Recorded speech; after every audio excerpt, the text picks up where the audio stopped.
ಭಾರತ 78ನೇಯ ಸ್ವತಂತ್ರ ದಿನೋತ್ಸವವನ್ನು ಅತ್ಯಂತ ವಿಜೃಂಭಣೆಯಿಂದ ಆಚರಿಸ್ತಾ ಇದೆ. 78ನೇ ವರ್ಷ ಜಮ್ಮು ಕಾಶ್ಮೀರದಲ್ಲಿ ಸ್ವಚ್ಛಂದವಾಗಿ ಯಾವುದೇ ಹೆದರಿಕೆ ಇಲ್ಲದೇ ಧ್ವಜಾರೋಹಣ ನಡೀತಾ ಇರುವಂಥದ್ದು ನಮಗೆಲ್ಲರಿಗೂ ಕೂಡ ಒಂದು ಸಂತೋಷದ ವಿಷಯ. ಆದರೆ ಇತ್ತೀಚಿನ ಕೆಲವೊಂದಷ್ಟು ಬೆಳವಣಿಗೆಗಳನ್ನು ತಮ್ಮ ಗಮನಕ್ಕೆ ತರ್ತೇನೆ. ಭಾರತ ಪ್ರಪಂಚದಲ್ಲೇ ಒಂದು ದೊಡ್ಡ ಆರ್ಥಿಕ ಶಕ್ತಿಯಾಗಿ ಬೆಳೀತಾ ಇರೋದು ಈ ಅಭಿವೃದ್ಧಿ ಹೊಂದಿರತಕ್ಕಂತಹ ರಾಷ್ಟ್ರಗಳಿಗೆ ಅದನ್ನು ಸಹನೆ ಮಾಡ್ಕೊಳ್ಳಿಕ್ಕೆ ಆಗ್ತಾ ಇಲ್ಲ. ಅದಕ್ಕೆ ಈ ಸರ್ಕಾರದ ವಿರುದ್ಧ, ನಮ್ಮ ಭಾರತದ ವಿರುದ್ಧ ಆಕ್ರೋಶ ವ್ಯಕ್ತ ಆಗಬೇಕು. ಆ ಆರ್ಥಿಕ ಸಂಪನ್ಮೂಲಗಳೇನಿದೆ ಅದು ಬುಡಮೇಲಾಗಬೇಕು ಭಾರತದಲ್ಲಿ. ಆ ರೀತಿಯ ಕೃತ್ಯಗಳನ್ನು ನಡೆಸಲಿಕ್ಕೆ ಅಂತಾರಾಷ್ಟ್ರೀಯ ಮಟ್ಟದಲ್ಲಿ ಒಂದು ಸಂಚು ನಡೆದಿದೆ. ನರೇಂದ್ರ ಮೋದಿಯವರು ಈ ದೇಶದ ಪ್ರಧಾನಮಂತ್ರಿ ಆದಾಗ ಕೆಲವೊಂದಷ್ಟು ಅಭಿವೃದ್ಧಿ ಕಾರ್ಯಗಳನ್ನು, ಆರ್ಥಿಕ ಅಭಿವೃದ್ಧಿ ಕೆಲಸಗಳನ್ನು ಶುರು ಮಾಡಿದಾಗ ಅವರ ವಿರುದ್ಧ ಸಾಕಷ್ಟು ಟೀಕೆಗಳು ಅಂತಾರಾಷ್ಟ್ರೀಯ ಮಟ್ಟದಲ್ಲಿ ಕೇಳಿಬಂದವು.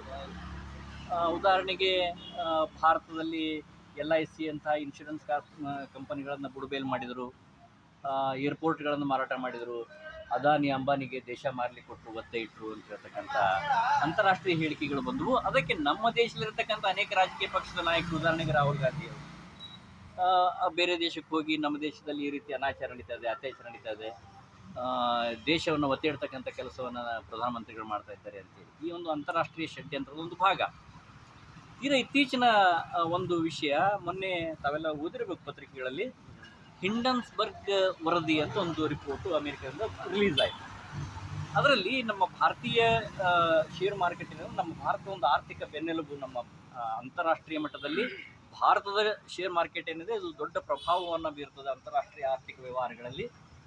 ಇದರ ವಿರುದ್ಧ ಅಂದರೆ ಸೆಬಿ ಅಂತ ಏನಿದೆ ಅದರ ಅಧ್ಯಕ್ಷರು ಅದಾನಿ ಮತ್ತು ಅಂಬಾನಿ ಅವ್ರ ಜೊತೆ ಕೈ ಜೋಡಿಸಿ ಇಲ್ಲಿ ಆ ಒಂದು ಫ್ರಾಡ್ ಮಾಡಿದ್ದಾರೆ, ಅಂತಾರಾಷ್ಟ್ರೀಯ ಶೇರ್ ಮಾರುಕಟ್ಟೆಯಲ್ಲಿ ಫ್ರಾಡ್ ಆಗ್ತಾ ಇದೆ, ತಮ್ಮ ಶೇರುಗಳನ್ನು ಜಾಸ್ತಿ ಮಾಡ್ಕೊಳ್ಳೋದಕ್ಕೋಸ್ಕರ ತಪ್ಪು ಲೆಕ್ಕಗಳನ್ನು ಕೊಡ್ತಾ ಇದ್ದಾರೆ.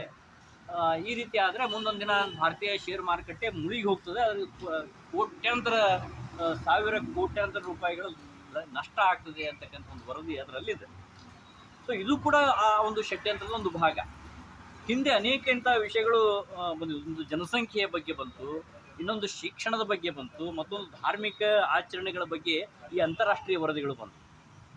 ಭಾರತದಲ್ಲಿ ಮೂಢನಂಬಿಕೆಗಳು ಜಾಸ್ತಿ ಆಗಿಬಿಟ್ಟಿದೆ, ಮೂಢನಂಬಿಕೆಗಳ ಮೇಲೆ ಈ ದೇಶ ನಡೀತಾ ಇದೆ, ವೈಜ್ಞಾನಿಕವಾಗಿ ಇಲ್ಲ ಅಂತಕ್ಕಂಥ ವರದಿಗಳು ಕೊಟ್ಟರು.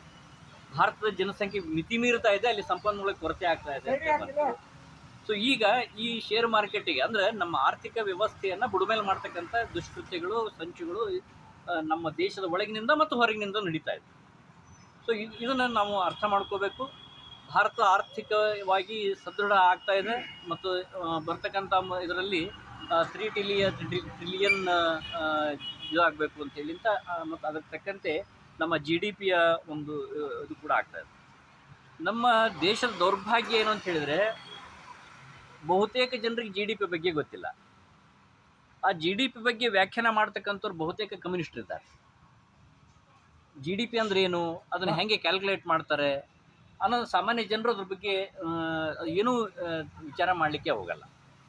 ಅವರು ಈ ಸಮೂಹ ಮಾಧ್ಯಮಗಳನ್ನು ಉಪಯೋಗಿಸ್ಕೊಂಡು ಅದರ ಬಗ್ಗೆ GDP ಬಗ್ಗೆ ತಪ್ಪು ಕಲ್ಪನೆಗಳನ್ನು ವ್ಯವಸ್ಥಿತವಾಗಿ ಹರಡ್ತಕ್ಕಂಥ ಪ್ರಯತ್ನ ನಡೀತಾ ಇದೆ ದೇಶದಲ್ಲಿ. ಅದಕ್ಕೆ ಅನೇಕ ರಾಜಕೀಯ ಮುಖಂಡರು ಕೂಡ ಅದನ್ನು ಬೆಂಬಲಿಸ್ಲಿಕ್ಕೆ ಕೊಡ್ತಾರೆ. ನಿಜವಾಗಿಯೂ GDP ಅಂದ್ರೇನು ಅನ್ನೋದನ್ನು ಸಾಮಾನ್ಯ ಜನರು ಅರ್ಥ ಮಾಡಿಕೊಂಡಾಗ ಏನು ನಡೀತಾ ಇದೆ ದೇಶದಲ್ಲಿ ಆರ್ಥಿಕ ಚಟುವಟಿಕೆಗಳು ಅನ್ನೋದು ಅರ್ಥ ಆಗ್ತದೆ.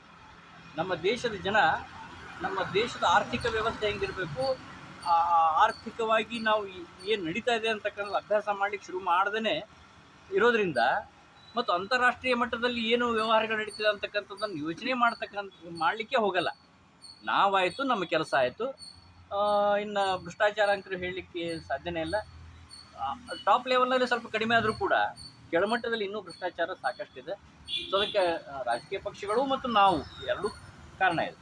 ನಾವು ಕೂಡ ಓಟ್ ಚಲಾಯಿಸಬೇಕಾದ್ರೆ ನಮ್ಗೆ ಎಷ್ಟು ಓಟ್ ಕೊಡ್ತೀರಿ, ಎಷ್ಟು ರೊಕ್ಕ ಕೊಡ್ತೀರಿ ಅಂತ ಕೇಳ್ತಕ್ಕಂಥ ಭ್ರಷ್ಟಾಚಾರಿಗಳು ನಾವಾಗಿವಿ.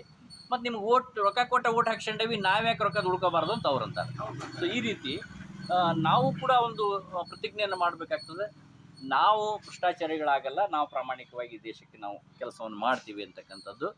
ಅದಕ್ಕೆ ಇಂತಹ ಸಮೂಹಗಳನ್ನು ಜಾಸ್ತಿ ಮಾಡಬೇಕಾಗ್ತದೆ ಅಂತ ಜನಗಳಿಗೆ ನಾವು ಹೇಳಬೇಕು. ನಾನು ಪ್ರಾಮಾಣಿಕ ಇದ್ದೀನಿ, ನಾನು ನಾನ್ ಕರಪ್ಟಿವ್ ಅಂತಕ್ಕಂಥದ್ದು ಕೈ ಎತ್ತಿ ಸಮರ್ಥವಾಗಿ ಹೇಳಬೇಕು. ಅಂದರೆ ಉಳಿದವ್ರಿಗೂ ಕೂಡ ನಾನು ರೊಕ್ಕ ತೊಗೊಂಡೆ ಅಂತ ಹೇಳಿದಾಗ ಮುಜುಗರ ಆಗುವಂಥ ವ್ಯವಸ್ಥೆಯನ್ನು ನಿರ್ಮಾಣ ಮಾಡಬೇಕು. ಸೊ ಅದಕ್ಕೆ ಇಲೆಕ್ಷನ್ ಬಂದ ತಕ್ಷಣ ರೊಕ್ಕ ಕೊಟ್ಟರೆ ಕೆಲಸ ಮಾಡ್ತೇನೆ ಅನ್ನೋದು ಹೋಗಬೇಕು ಅಂತ. ಯಾರು ಒಳ್ಳೆಯವರಿದ್ದಾರೆ ಅವರು ಈ ದೇಶದ ಚುಕ್ಕಾಣಿ ಹಿಡಿಬೇಕು. ಜಾತಿ ಆಧಾರಿತ ರಾಜಕೀಯ ಬಂದಾಗಬೇಕು ಅಂತಕ್ಕಂಥದ್ದು ಈ 78ನೇ ಸ್ವಾತಂತ್ರ್ಯೋತ್ಸವದ ಒಂದು ಬಹುಮುಖ್ಯವಾಗಿರ್ತಕ್ಕಂಥ ಬೇಡಿಕೆ.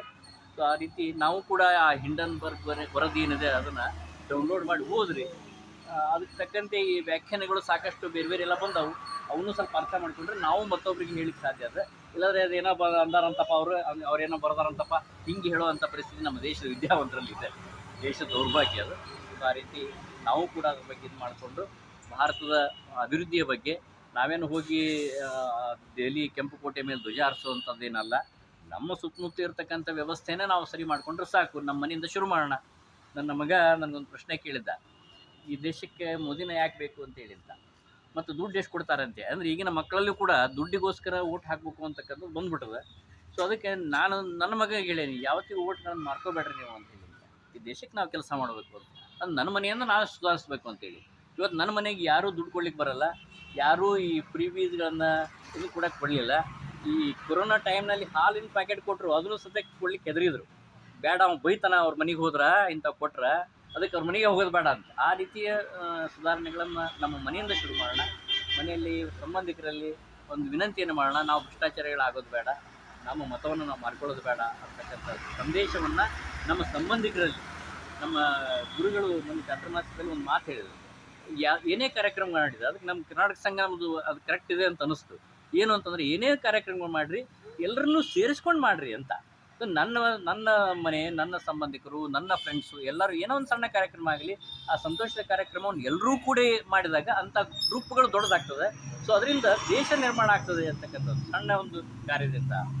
ಸೊ ಹೀಗಾಗಿ ಅದು ಹಿಂದೂ ಸಮಾಜವನ್ನು ಗಟ್ಟಿ ಮಾಡ್ತದೆ ಅಂತಂದು ಮುಂಬೈದಲ್ಲಿ ಚಾತುರ್ಮಾಸ್ಯ ಕುಟುಂಬ ನಮ್ಮ ಸತ್ಯಾತ್ಮ ತೀರ್ಥರು ಇದನ್ನು ಸಂದೇಶ ಕೊಟ್ಟಾರೆ.